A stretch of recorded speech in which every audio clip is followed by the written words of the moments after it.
I'm Connor Old, and welcome back to another episode of the Top 10 of the 2010s. And this week, we're going to be continuing to break down my list of the top 10 Best Picture winners of the decade with my picks from 6 to 2. But if you're new to this series, we've had a blast so far. We've covered pretty much all the genres, and this is our final list. Essentially, this breakdown where I give my picks from 10 to 7, including some honorable mentions. The first week, the next week, I give my picks from 6 to 2 on the top 10 list. And then finally, one video on what I think is the best picture win of the decade or the best romance movie of the decade. So we've got a bunch of lists that you can check out and hear my analysis on. But also in the description down below, I have timestamps for the different movies, so you can jump around to see where they are on the list or only hear my thoughts on a particular movie. I do that just for convenience, and I think you guys enjoy it. But please let me know in the comments down below some of your favorite Best Picture winners, some of your thoughts on the video, things like that. I love to hear that and develop a great community here on this channel. But in the next couple weeks, in case you're an Oscars fan, the old Oscar Countdown series will be returning in 3 weeks from now, where I start up the Oscar series. That's the flagship series of this channel, where I give my predictions all the way leading up to the Oscar nominations and then eventually the Oscars. So it's going to be a 4-month blast. The only reason why we haven't started it right now is because the Oscar season has been pushed back a couple months. That even though it's November, the Oscars really haven't started up yet. So we're still going to be about 4 months in advance. It's going to work out well, and I think once we get into December and we actually see movies like Mank and whatnot, we'll really see its total impact to get best of the year or less and whatnot. But without further ado, let's just jump into my number 6 pick, The King's Speech. This great time of crisis. However this turns out, I don't know how to thank you. Bertie, you're the bravest man I know. I intend to be a very good queen, to a very great king. Forget everything else and just say it to me.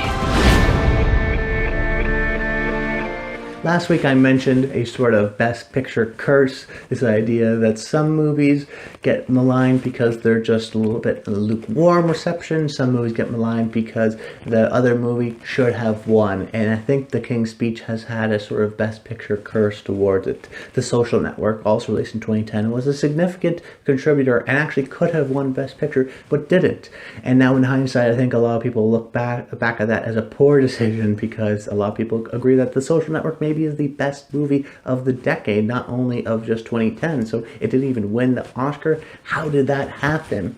But that's not really this is not really a huge historical moment that we're trying to figure out why that happened, or an Oscar history show. Ultimately, this is Dutch talking about The King's Speech, and I think it was sort of unfairly maligned because it wasn't The Social Network. Now, personally, yes, I probably would have chosen The Social Network or maybe even True Grit that year, but that's not to say that The King's Speech isn't a good movie. That's just to say it's not well executed, and I think it is. I like The King's Speech. I think it's a totally affecting movie about a King George, who has a stuttering problem, a stammering problem, and he wasn't always the king. His brother was going to be the king, but when his brother denounces the throne, he has sort of sprung into it and now has to deliver a speech to sort of rouse the country, bring everyone together when they're on the brink of World War II. The problem being, of course, that he has a stammering and a stuttering sort of problem. But the movie isn't about the speech, and I think that's one thing it really keys in on. That the movie isn't about just the actual speech itself, it's about the process of getting to the speech. And I mentioned with last week, my number 7 pick, Argo, this idea of a process movie. And that's something I've always been interested in, and I like movies that do that, which I think The King's Speech is one of them. This idea that it's not only about the speech, it's about getting there. It's about the process of learning how to stop stammering and stuttering, and then how that evolves into the truth of his trauma, and how it almost becomes a character study of King George. And I connected to that central idea that he's supposed to be this head of the country, the representative of an ideal, and he still has this problem, and he still suffers some trauma. And it really grounds him as a character and brings him down to earth, that he's not just this godlike a king figure, that he is a real person. And this story is sort of that mix and that blend of real and that sort of grandiose. That sometimes we see scenes where it's like traditional royal scenes and it's pretty, but there's still an element of a little bit of a griminess to it. The studio where we see Jeffrey Rush's character is sort of has this sort of oddly textured wall, that not everything is perfect, that they have to be in a crackety sort of elevator. And I think it nails the atmosphere of this time, that even though this is sort of prim and proper, and no one's really worried about the outside world, that the only thing everyone can talk about is how there's a war coming, how Hitler is coming and taking over countries and invading France, and you know what, Britain's has to be on the forefront, and we're going to war once again. But it's great at sort of the production design and some of the character interactions, and ultimately the connection of the story being that balance of prim and proper with the realities of outside. Yet the real focus of the movie, I think, is the relationship between Geoffrey Rush and Colin Firth, the therapist and King George.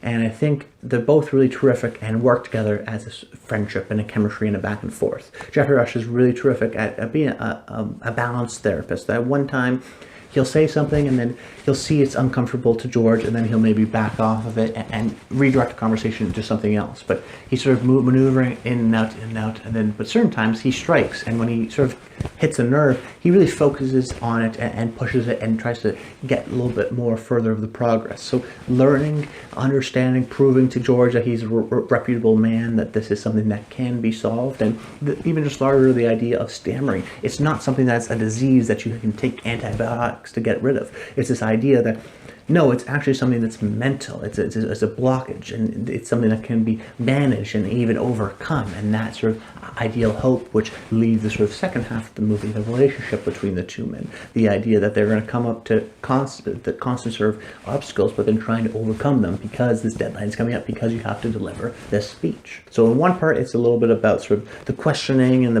people at the brink of war and the responsibility of the throne, but then it turns into almost a sports movie with montages and getting better and processing, doing better, and and montages and getting to that speech. So it has sort of a natural progression. I also think the movie is secretly really technically terrific, that it has, like I said, that balance of the production design. The cinematography is something that maybe people don't think about, but is really bold and maybe even better than something like The Social Network. I think there's more outstanding shots in something like The King's Speech, just particularly how it uses negative space, that oftentimes Hooper will frame his characters in sort of lower parts, lower thirds, using lots of vertical space at the top or left and right space, framing people for a sort of subconscious, uncomfortable feeling that it gets within the movie. Yet, there's also sort of, and so just from the visual storytelling itself, just by framing of a shot, you feel a little bit uneasy, a little bit uncomfortable, putting yourself in the shoes of King George, who really doesn't want to do that, but then how that changes throughout the movie. I mean, some just dreary shots of London in the fog, but also how it changes throughout the movie. How even though there's times where we have a negative space frame, Geoffrey Rush's character is still on the right side of the frame, and then when we cut back, Colin Firth's character is still at the sort of bottom left. That we still have sort of a connection between the two, even though we have this sort of larger, grandiose space. That there's an uncomfortability, but as the friends become a little bit more centered and have a centered, more of a friendship, the more traditional a lot of the handheld kind of a feeling of the camera becomes. So really, as a connection between the two men, the technical craft, the really brilliant visual storytelling that's going on here, a movie that works, that is really engaging and fun to watch, and is heartwarming and rousing. I mean, it's a movie that works. It works. It's effective. Maybe it's not as groundbreaking and interesting, maybe than say The Social Network, but for its aims, it's technical craft and all these great people doing the best of their abilities with terrific performances and great writing, and it just comes together and it's like, wow, this is a really terrific movie. I think that's why people decided to reward it, but even though it's not The Social Network, that doesn't mean it's a bad movie. It's a good movie. I think you'll enjoy it. That's why it's here at number 6. Then my number 5 pick, maybe the most controversial Best Picture winner of the decade, Green Book. Anyone can sound like Beethoven, but your music, what you do, only you can do that.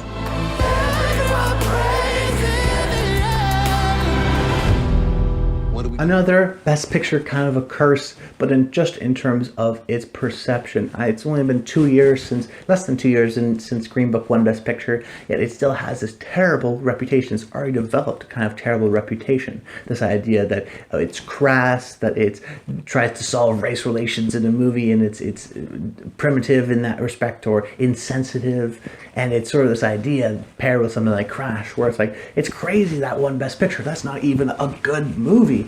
But I guess I'm a closeted Green Book fan, but not that much anymore. It made my top 10 list of the year it came out. I talked about it there. I really liked the movie, and I think it is a terrific comedy. That it's sort of perception has changed over the time. That it wasn't necessarily even aiming for, I think, a discussion about race relations in America, that its sort of first goal is to be a comedy and a funny road trip buddy movie. That this is the Peter Farrelly, one of the Farrelly brothers, the guys who have mastered the road trip with Dumb and Dumber and There's Something About Mary. And in a way, that's my interpretation and perception of the film. That I think it got unfairly criticized at trying to be the importance of this topic. That Best Picture for a lot of people is an important achievement. It not only is the best movie of the year, it's supposed to symbolize something. And if you put Green Book on that pedestal, yeah, you can knock it down in a lot of different ways. There's lots of problems with it in that sense. But to say it's not a good movie, to say it's an actively bad movie, I think is incorrect, because at least for me, I thought it was one of the funniest movies, if not the funniest movie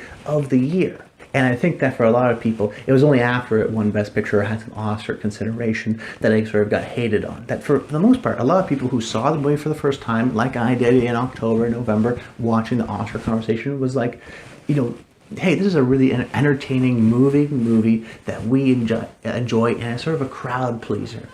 About the relationship between concert pianist Dr. Don Shirley and his driver Tony Lip Vallelonga, and their tour through the southern U.S. during segregated America. And I think the thing I definitely latched on to was this idea of it being a comedy and being very funny. It's always something that a movie that has made me laugh and is an easily rewatchable movie for me. It's also a movie that was colored definitely by my experience. I think, the first time I saw it, I really enjoyed it, but then seeing it once again in a theater during Christmas time that was packed and just getting that sort of rapturous laugh is something that's, I think, a little bit forgotten nowadays. That studio comedies don't really happen anymore. They don't make enough money, but there's a real magic to getting in a movie theater with people that are willing to laugh and getting that sort of energy and laughing with each other. I think Green Book, I had that experience with Green Book, and I think a lot of people had that experience with Green Book, which is why they sort of look back on it fondly, like I do. The relationship between Tony and Don is classic. I think they're both funny and they bounce back off each other really well. Tony Lip being the sort of traditional Italian stereotype where everyone got the stereotypes from, probably from this actual real guy, because people like this kind of existed. The sort of flaws with his personality, but the lovable charm that comes with it, and his sort of simplistic, I'm just a guy from the Bronx, what do I know kind of a mentality, and tell it how it is. That so many times Viggo delivers these terrific line deliveries that are at the most inappropriate times, but feel very funny, and are just full of impeccable comic timing. That ultimately his sort of joy and his screw the world kind of an attitude becomes infectious, and you really it becomes sort of heartwarming. And Viggo portraying an Italian really convincingly well, and feels like a real guy. He never feels like a guy putting on makeup and weight. He feels like somebody that is just this driver. He's a real guy. And then the opposite, in a way, with Dr. Don Shirley. The Don is very much reserved and quiet and very self-serious, but also the presence that he brings. And I think that's one reason why Mahershala won Best Supporting Actor for Green Book, is that Mahershala as an actor brings a lot of presence that works well with the character of Don Shirley. That this is a really well-respected concert pianist. He's a doctor, and he's someone who's actively choosing to go to the South in segregated America, where there's still places where, you can't go to the bathroom in some places. There are the same hotels where people will actively hunt down black people. He's going to do that. He's going to play for white people and sort of be, in a way, a representation of black America. And that weight is heavy on him, and definitely clear through his performance. That he has a presence and intelligence and reservedness, and he has a quick wit that goes back with the comedic elements of Tony Lip. But also this weight that is weighing him down is really tough on him. That even though he chose this as almost a martyrdom, sort of self-sacrifice, but in a way, a hopeful way to say, hey, a hopeful to the South, to show a more positive image that maybe they haven't had of African Americans. So there's a sort of balance between Tony Lip being the sort of obvious stereotype and leaning into that, and then Don sort of shying away as much as possible from that stereotype to build his own individuality and respect, in a larger respect, for African Americans. And that sort of tension that they have between each other. That's a classic road story. It's a classic sort of overcome things story, where they have these two different people who come together and meet in the middle through conversation and through jokes and laughs and living life and self-respect and empathy that come together. And I think that even though it's maybe a simplistic message, I think it's still a powerful one at that. So don't look at it as like a 12 years a slave discussing the complexities of race relations, because you can't really even do that in a 2-hour movie. See it as a comedy, as a road trip movie between these two guys of opposite places in life that come together and develop a mutual respect for one another, with terrific performances by both Mahershala and Viggo, great comedic timing, and secretly a really great Christmas movie. Definitely check out Green Book if you haven't. I think it's gotten a terrible reputation. I really don't want it to have this sort of reputation because I enjoy it so much, and I think it's just not that kind of a movie that its importance and winning Best Picture maybe insinuates. It's still a movie that I think is going to be historically relevant, and it's still going to be a movie that maybe if people look down upon, there's still going to be some cult fans that really appreciate the movie. Then my number 9 pick is going to be Birdman. It's about being respected and validated. Remember, that's what you told me. That's how you got me into this shit. I get a chance to do something right. I gotta take it. Let's go back one more time and show them what we're capable of. Birdman! There you go, you motherfucker.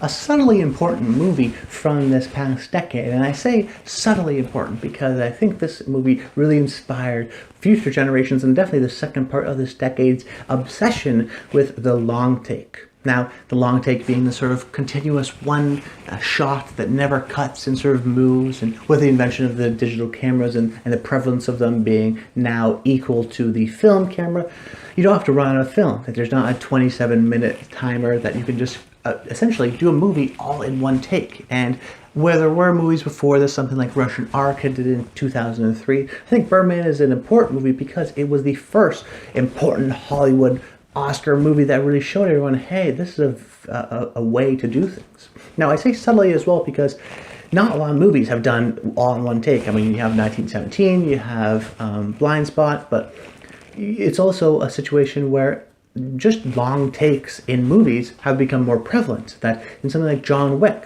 it reinvented the action movie because of it decided to hold wide and long and have these sort of corridor sequences. Something like Atomic Blonde, it was inspired by that. And we see just long takes, more and more long takes in these movies as sort of a directorial flex. And maybe some people have looked down upon it because it's been used too much and maybe used inaptly in a lot of ways, or it's just trying to draw its attention to itself and be flashy and be showy. But I think its benefits are used really perfectly well here in Birdman. About a struggling, once uber-famous actor who decides to put on this passion project theater show to sort of have a career revival, and it's about the leading days up to that point. And the movie always has this hectic, anxious energy, which is very much well communicated and executed through the constantly moving camera. Because we're not editing, because we're not cutting, sometimes we get scenes that are allowed to breathe, but other times we're always moving. We're always moving in hallways, we're always talking really fast, things are changing, people are coming in and out, the walk and talk, this sort of constant, fixed moment of just being locked in on Michael Keaton's character, Birdman. It's hectic and gives that anxious element to it.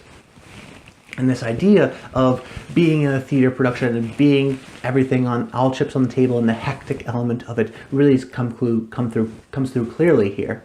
It's funny that they decided to make a movie about a theater production because, of course, theater is another main art form where there's no edits, there's no cuts, so it felt appropriate here. But also the fact that this feels like a play, that even though it's a moving camera and the locations are changing often, it's still one central location, even though we're going into different rooms and different parts, so hallways and whatnot, and we're constantly moving into the street, out of the street. We're still in this sort of one main area. Then the people are talking, and they have this sort of part witty, part incredibly satirical comment on theatricality and careers and how we treat celebrities and famous people, and the idea of being anxious and ego and what that sort of fuels people or doesn't fuel people. That we get this really unique balance with the writing where sometimes they're practicing the play, and then sometimes we don't know if they're not practicing the play and just saying what they feel, but there's sort of a divide where, like, wait, was that part of the play or was that actually someone saying something? That all the actors have this sort of heightened delivery and everything's super uber dramatic, but the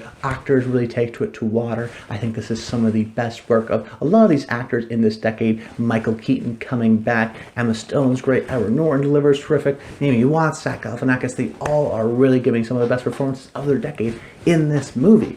And Michael Keaton, this was his sort of comeback movie. That it's very not much obvious that Birdman, it could be an allegory for Batman, and that Michael Keaton did Batman and then decided to quit, and then his career sort of dovetailed and is now only now coming back as being sort of a prominent figure, and ever since then has sort of become a lead still with movies like The Founder and Spotlight. That, of course, is understood by the audience, but I think it's a little bit more than just a critical comment on Michael Keaton as Batman. That at times it's an anxious fever dream about ego, and we have this visual representation of Birdman that is sort of the devil haunting over Michael Keaton and giving him all this sort of self-doubt and worry and criticism that's so common with so many great artists, that's sort of hovering over them.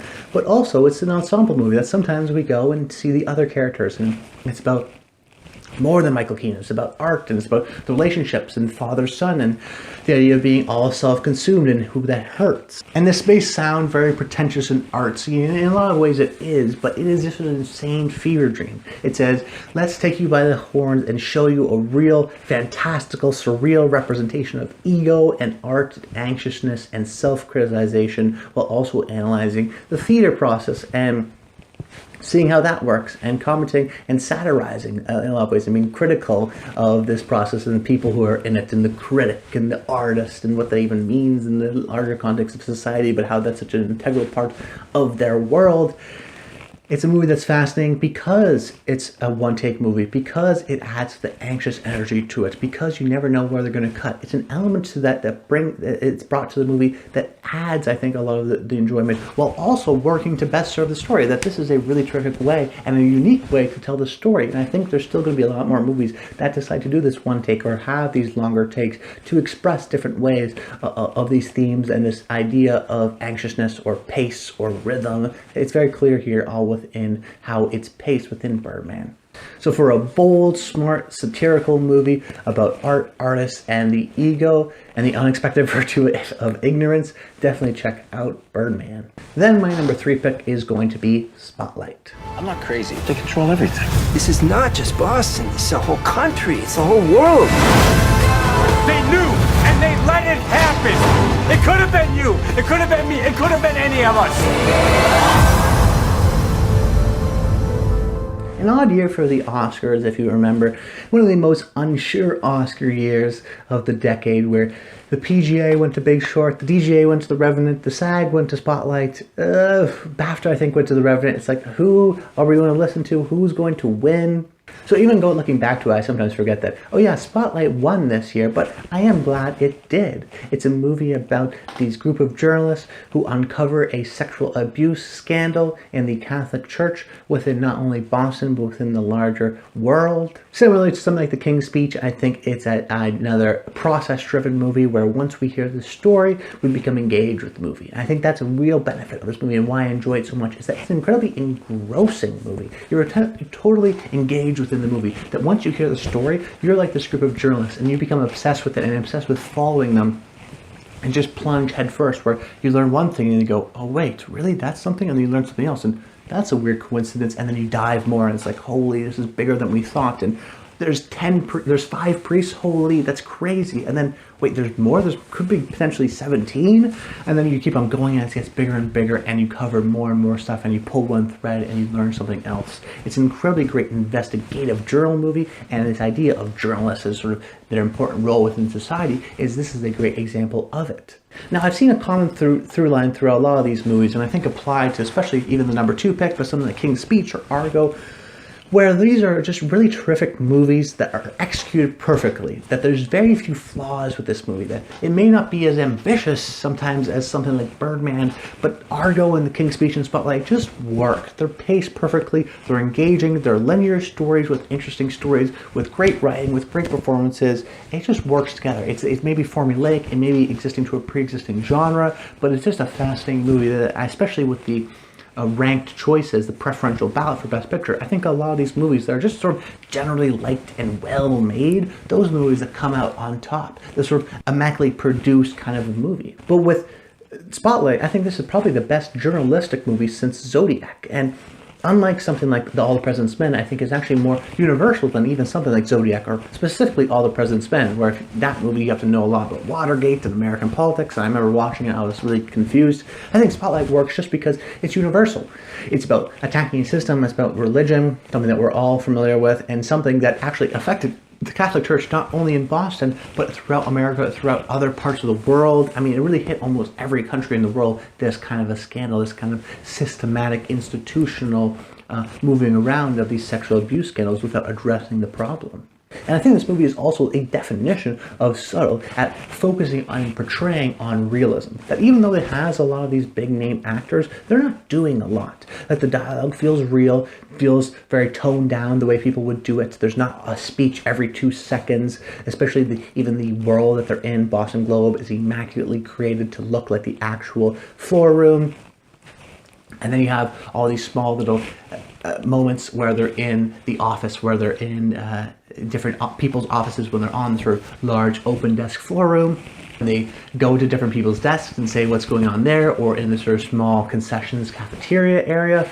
These small elements that feel like a really great kind of an office movie and feel like a group of people, but also sort of the bland clothes that they wear. That it's business professional, but it's very much sort of stained or wrinkled khakis and stuff, and beige walls and their muted colors. That it feels realistic in that sense. And then also the performances, Rachel McAdams, Michael Keaton, Mark Ruffalo, those guys are all terrific, but the way they deliver their lines is all the way normal people would, but deliver with an intensity that actually works, that it's not this big revelatory situation and melodramatic. That for this story it works, that it's just like a bunch of revelations. It's like, wow, I can't believe this is existing, and wait, what about this? And they're also great at just being able to think and process things, and then communicate. The actors are great at communicating that to the audience by saying, oh wait, I get something, and then you as an audience member go, oh, he gets something, this is going to mean something, something's happening now.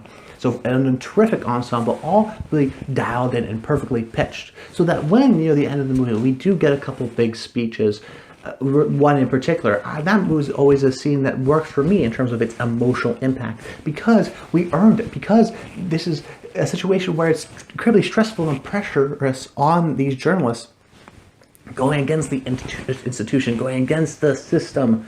That when we do have these speeches, when there was no speeches throughout the entire movie, it has an emotional impact. It's serious. This is something that is incredibly passionate about, that if we didn't have it, it would feel like almost a lack of emotion, lack of intellect. But the fact that there's only one passionate speech and also worked well, because if there was too many passionate speeches, then none of them would have any weight.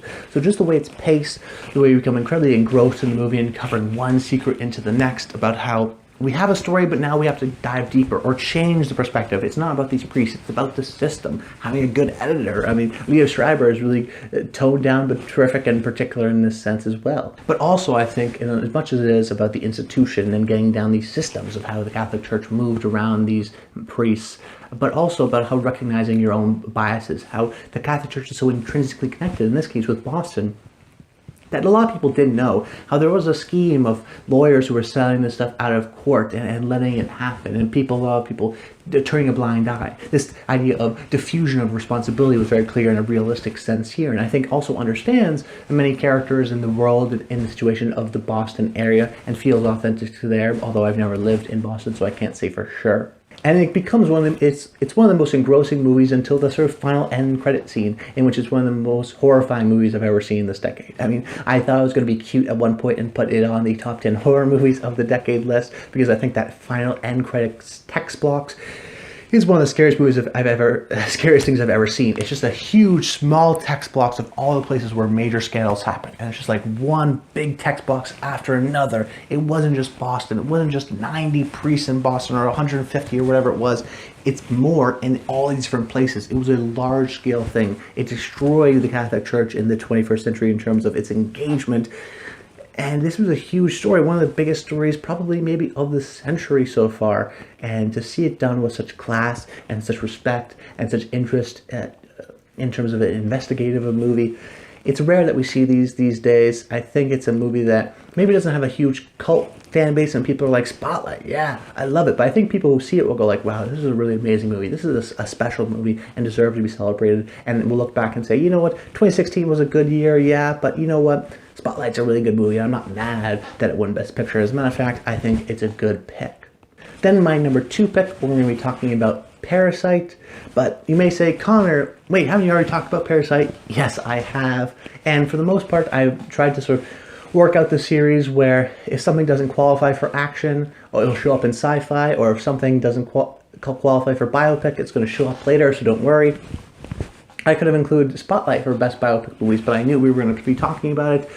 But unfortunately, just the way that the cards turned out is that I had to include, I think, Parasite in the best international movies of the decade, but also it won Best Picture. So right now we're going to cut to a clip of me talking about it from that video. So nothing new I'm going to say. I don't want to repeat myself. I thought I did well in my explanation of Parasite in the top 10 international features episode from 6 to 2. So right now you're going to see that. So change of clothes and whatnot. So let's jump into that. 진짜로 이상하게 본 것 같아.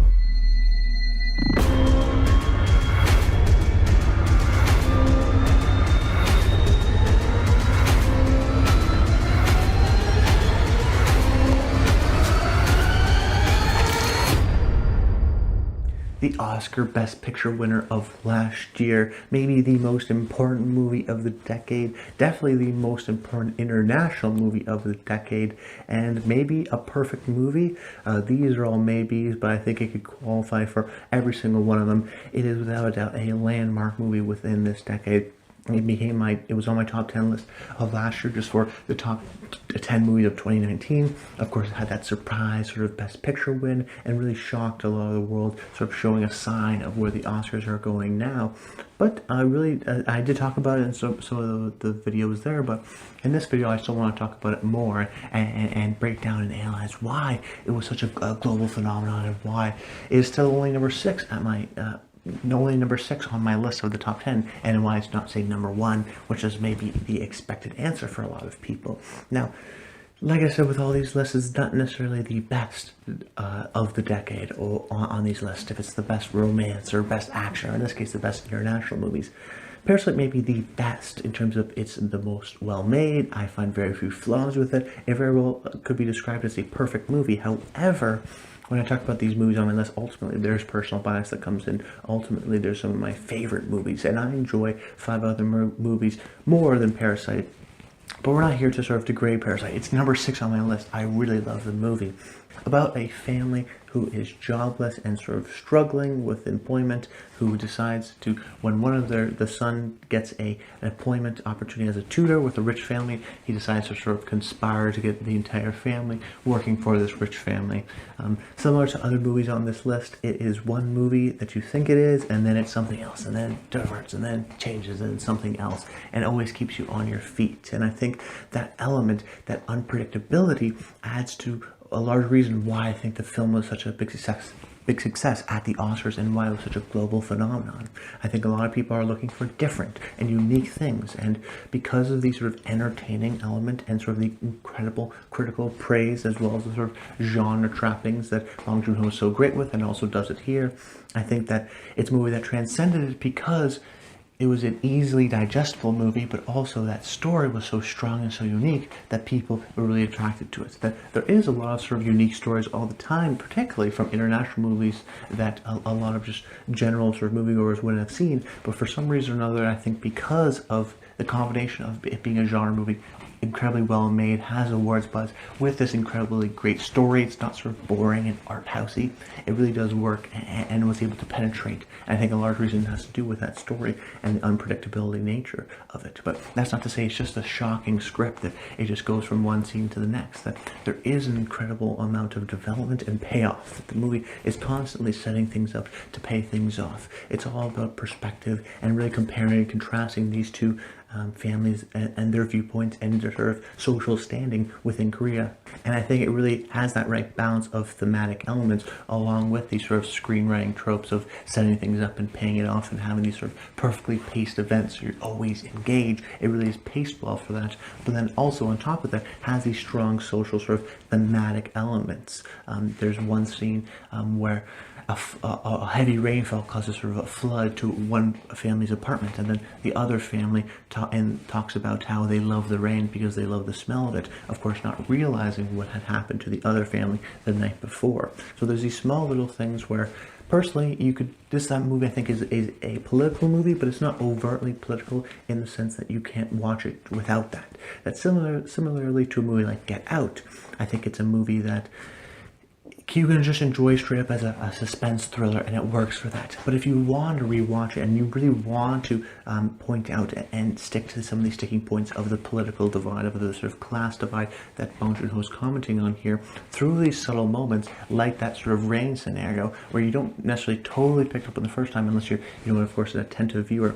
Moments like that which allow it to have some political messaging and some political sort of thoughts and conversation and discussion without sort of hitting you over the head with it. And I think it's that sort of great balance between not making the Park family the villains, or not making the Kim family the hero, that there is sort of a duality to both families and there's good and bad to both of them. So you're not necessarily sure who you're going to root for, and then ultimately you end up rooting for everybody. You don't really want to see anything bad happen to anyone. But also, I think it's a masterful achievement in technical craft, that it's a movie that has this great story, but really I was almost impressed with the technical elements. There's a classic example of something like Goodfellas or Casablanca, where it's all these incredible craftsmen and craftspeople working at the top of their game. That the editing, for example, in this movie, with its use of montages and sort of predictable, almost rhythmic pace, allows you to really fall deep into the story, and is very impressive. The production design, whether it be the Kim family's sort of half sub basement but half above ground kind of a level, which is of course a great metaphor for their sort of social status, but then also sort of the cold modernness of the sort of idyllic Park family house. And then even something like the cinematography, where there's a lot of these sort of slow, controlled camera movements, where if you look at a lot of these montages, or even just a lot of shots in the movie, you'll start to realize that the camera's always moving, always sort of slightly moving in these small, subtle ways, always sort of rechanging and reshaping the frame without sort of cutting, while still keeping what I think is the film, it gives the film a lot of momentum. So with that, and then the score, which really propels it and adds to almost an operatic feel to it, the technical elements add to the story even more so than the story itself, and it's just similarly to something like The Handmaiden, a matchless kind of a movie where every shot is dripping with detail and dripping with the maximum amount of effect, whether it be social or political allure, whether it be just an incredibly funny line, or whether it be just a visually dynamic shot that works to add to the edit and the pace of the movie.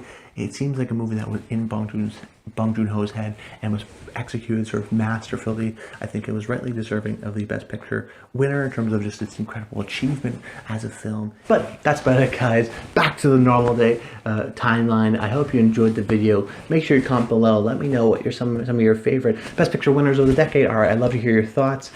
There's no sort of suspense for next week. We're going to be talking about Moonlight, but if you would subscribe to the channel so you don't miss that video where I give a whole video on why I think Moonlight is the Best Picture winner of the decade.